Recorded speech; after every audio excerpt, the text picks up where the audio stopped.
امیر Timur اور چنگیز خان کے خاندان سے تعلق رکھنے والا ظہیر الدین بابر، جو موجودہ ازبکستان کے چھوٹے سے علاقے وادی فرغانہ کا کمسن حاکم تھا، اور یہ حکمرانی بھی اس کے سگے چچا اور ماموں کی سازشوں سے چھن گئی، تو وہ کس طرح برس ہا برس بھٹکتا اور در بدر کی ٹھوکریں کھاتا رہا۔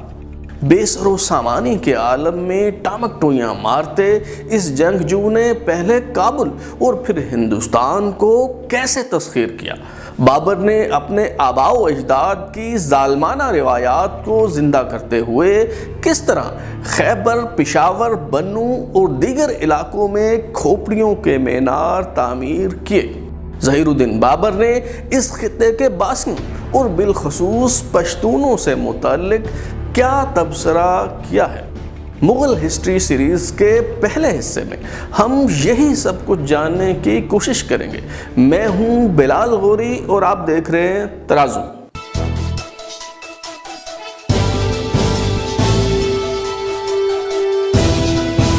ظہیر الدین بابر، جسے ہندوستان کی عظیم الشان مغلیہ سلطنت کا بانی سمجھا جاتا ہے، وہ خود کو ترک کہتا تھا اور اسے مغلوں سے سخت نفرت تھی، مگر تاریخ کی ستم ظریفی دیکھیں کہ چنگیز خان اور امیر تیمور کے خاندان سے تعلق رکھنے والے یہ فاتح مغل حکمران ہی کہلائے۔ ظہیر الدین بابر کا حسب نسب دیکھیں تو والد کی طرف سے 5ویں پشت میں وہ امیر تیمور کے فرزند ہیں، جبکہ والدہ کی طرف سے 14ویں پیڑھی میں چنگیز خان ان کے جد امجد ہیں۔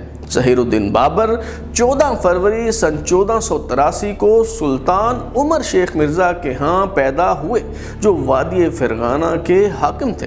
یہ علاقہ ان دنوں ازبکستان کا حصہ ہے اور تاشکند سے لگ بھگ 420 کلومیٹر کے فاصلے پر واقع ہے۔ بابر کا نام تو ظہیر الدین رکھا گیا، لیکن جب اس کے نانا یونس خان اپنے نواسے کو دیکھنے کے لیے آئے تو صحیح تلفظ ادا نہیں کر پا رہے تھے اور ان کے منہ سے بابر نکلا تو ظہیر الدین کو اسی نام سے پکارا جانے لگا۔ فرغانہ کی خوبصورت وادی کے مشرق میں کاشغر، مغرب میں سمرقند، جنوب میں بدخشاں، جبکہ شمال میں المالک اور الماتا جیسے تاریخی شہر آباد تھے۔ یہاں غلہ، انگور اور خربوزے بہت وافر مقدار میں پیدا ہوا کرتے تھے۔ ظہیر الدین بابر کی پیدائش پر ان کے والد عمر شیخ مرزا، جو نشے میں سرشار تھے، انہوں نے قرآن کی تلاوت کرنے کے بجائے شاہنامہ کی پیشن گوئیاں پڑھنا شروع کر دیں۔ عمر شیخ مرزا میں امیر تیمور جیسی سپاہیانہ صلاحیتیں نہ تھیں، بلکہ وہ شراب نوشی اور کشور کشائی کا دلدادہ تھا۔ عمر شیخ مرزا بلا کا کبوتر باز تھا، بالخصوص پیغام رسانی کرنے والے کبوتروں پر تو وہ اپنی جان چھڑکتا تھا۔ کبوتروں سے اس کے عشق کا یہ عالم تھا کہ دریائے سیہوں کے کنارے آخشی کے قلعے میں اس نے کبوتر خانہ بنا رکھا تھا اور یہاں کسی کو باز اڑانے کی اجازت نہ تھی۔ ایک دن جب وہ انہی کبوتروں سے دل لگی کر رہا تھا تو چھت گرنے سے حادثاتی موت کا شکار ہو گیا۔ سلطان عمر شیخ مرزا کے 3 بیٹے تھے، ظہیر الدین بابر، جہانگیر مرزا اور ناصر مرزا۔ ظہیر الدین بابر، جو چنگیز خان کے خاندان سے تعلق رکھنے والی تغلق نگار خانم کے بطن سے تھا۔ باپ کی وفات پر وہ 12 سال کی عمر میں وادی فرغانہ پر تخت نشین ہوا۔ سر منڈاتے ہی اولے پڑنے کے مصداق کمسن ظہیر الدین کے تخت نشین ہوتے ہی اس کے سگے چچا سلطان احمد مرزا اور سگے ماموں سلطان محمود نے چڑھائی کر دی۔ ظہیر الدین بابر نے چچا کا مقابلہ کرنے کے بجائے نہایت عاجزی سے یہ پیغام بھیجا کہ فرغانہ کو فتح کرنے کے بعد آپ کسی نہ کسی کو تو اس علاقے میں حاکم مقرر کریں گے۔ میں آپ کا بیٹا ہی نہیں، چاکر بھی ہوں۔ اگر یہ ذمہ داری مجھ ناچیز کو سونپ دیں تو میں وفادار رہوں گا۔ ظہیر الدین بابر کے چچا سلطان احمد مرزا نے طاقت کے گھمنڈ میں یہ پیشکش پائے حقارت سے مسترد کر دی، مگر پھر حالات نے ایسا رخ اختیار کیا کہ ظہیر الدین بابر کے دشمنوں کو ناکام و نامراد واپس لوٹنا پڑا۔ وادی فرغانہ میں داخل ہونے کے لیے دریا پر قائم ایک پل عبور کرنا پڑتا تھا جس کے اطراف دلدل تھی۔ ظہیر الدین بابر کے چچا سلطان احمد مرزا کا فوجی قافلہ جب دریا عبور کر رہا تھا تو پل ٹوٹ گیا۔ نہ صرف بہت سے گھوڑے اور اونٹ دریا برد ہو گئے بلکہ کئی سپاہی بھی ڈوب کر مارے گئے۔ توہم پرستی کے باعث لشکر میں بددلی پھیل گئی۔ چونکہ 4 سال پہلے بھی یہاں ایک لشکر غرق ہو گیا تھا، اس لیے ظہیر الدین بابر کی دشمن فوج کو وہم ہوا کہ یہ سب مرنے والے سپاہیوں کی کارستانی ہے اور وہ انہیں مزید نقصان بھی پہنچا سکتے ہیں۔ اس کے علاوہ وبا پھیلنے سے گھوڑے مرنے لگے تو حملہ کرنے کی نیت سے آنے والے الٹے پیر واپس بھاگنے پر مجبور ہوئے۔ واپسی کے سفر پر سلطان محمود مرزا کو بخار نے گھیر لیا اور یہی مرض جان لیوا ثابت ہوا۔ اسی طرح ظہیر الدین بابر کے ماموں سلطان محمود خان نے بھی بیمار ہونے کے باعث اپنے لشکر کو کوچ کرنے کا حکم دے دیا۔ نوجوان ظہیر الدین بابر غیبی امداد کے نتیجے میں اپنا پایا تخت تو بچانے میں کامیاب ہو گیا، مگر دل میں آرزو تھی کہ سمرقند کو تسخیر کیا جائے۔ سمرقند بابر کے جد امجد امیر تیمور کا دارالسلطنت تھا اور بابر اپنے آبائی تاج و تخت کو واپس لینے کا خواہاں تھا۔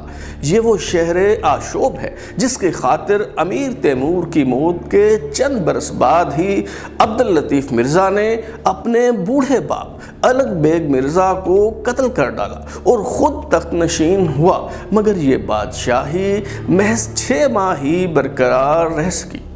بہادر جنگجو ظہیر الدین بابر کا سمرقند کو فتح کرنے کا خواب تو مکمل ہوا، مگر یہ فتح دراصل مصائب و آلام کے ایک نئے سلسلے کی نوید لیے ہوئے تھی۔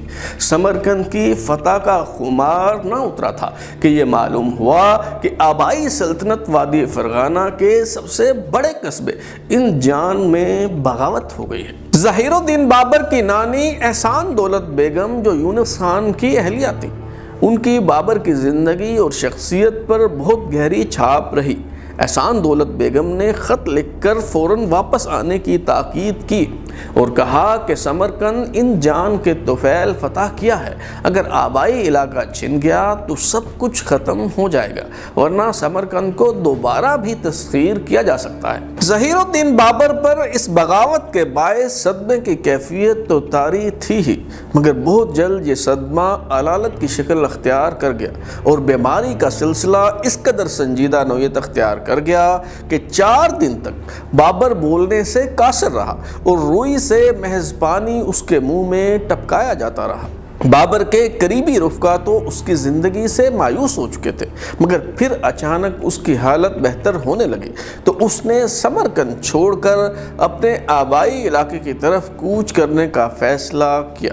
مصیبتیں کبھی اکیلے نہیں آتی بلکہ لشکر کی شکل میں حملہ آور ہوتی ہیں۔